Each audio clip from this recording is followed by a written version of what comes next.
Hawk, the story of Pale Mal. New York City is bustling with cars, buses, and people hurrying to important places. There are lots of tall buildings, lots of streets, and lots of pollution. So this story takes place in a city called New York. That's why so many people flock to the city's largest park for a needed escape. While in Central Park, New Yorkers can take a nap in the grass, play catch on one of the sprawling lawns, or get a glimpse of a squirrel scurrying up a tree. What they never expect is to see real wildlife, animals that usually make their homes in forests or on mountaintops or by rivers. Passers-by couldn't believe their eyes when a red-tailed hawk was spotted flying over Fifth Avenue. Bird watchers took an interest in the hawk. They named him Pale Mal because of his light feathers. Day after day, month after month, Pale Mal could be seen soaring high above Central Park. So passerbyers, people walking by, are shocked that they've seen a red-tailed hawk in New York City. They called him Pale Mal.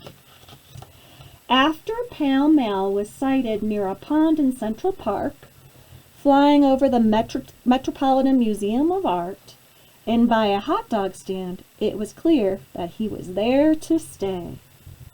Every year, the ritual began, ...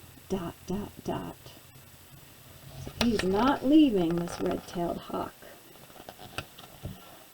One year, Pale Mal found a bird named Lola.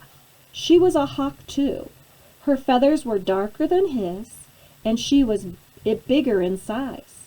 Pale Mal dove and swooped and fluttered around Lola. So Pale Mal met a new friend named Lola, who has darker feathers, and she's a bit bigger than him, but he's dancing and fluttering around her. Together, the two birds gathered twigs and branches and piled them atop an apartment building overlooking Central Park. Large spikes meant to ward off pigeons made it easy for Pale Mal and Lola to build a nest. But what they didn't know was ... So these two birds are building a nest above an apartment in New York City. But what they didn't know ... was they were being watched. Across Fifth Avenue, into Central Park, and past a small body of water called the Boat Pond, a group of people watched the hawk intently. There were young people and old people, men and women. The most dedicated of these bird watchers called themselves the Regulars. The Regulars carried big cameras and big telescopes. They watched the action excitedly, like die-hard fans viewing their favorite sporting event. The question on everyone's mind was, did Lola lay eggs? So these are the Regulars, and they watch. They're dedicated. They watch the two birds every single day. And their question is, did Lola lay eggs? Yes. But when would they hatch?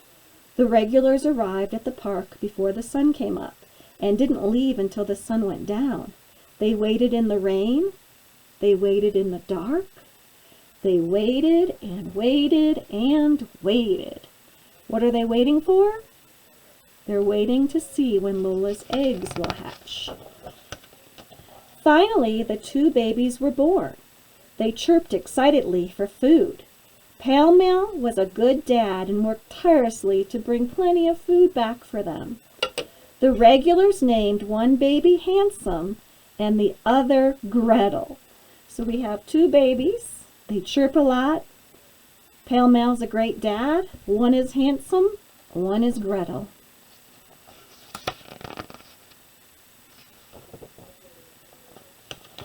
When the babies grew enough feathers and became strong, it was time for them to fly. Most hawks usually practice flying by hopping from tree to tree, but there were no trees. the babies would have to leap off the tall building and fly across Fifth Avenue. The fall down would be far.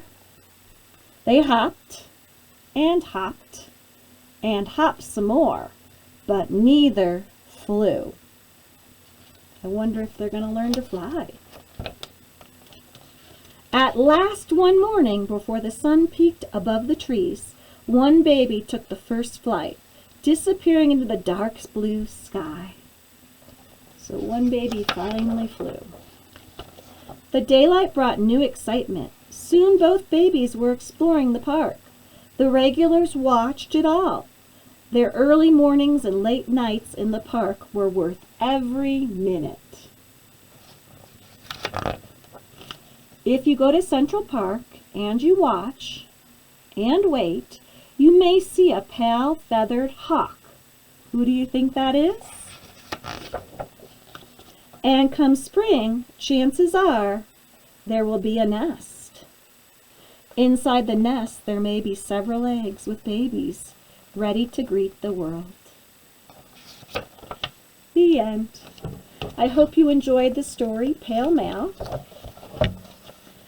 In our next slide, we're going to talk about retelling the events in the story, and then also talk about who really was Pale Mal and why were people so surprised to see him in the city. Thank you so much for joining me for today's story.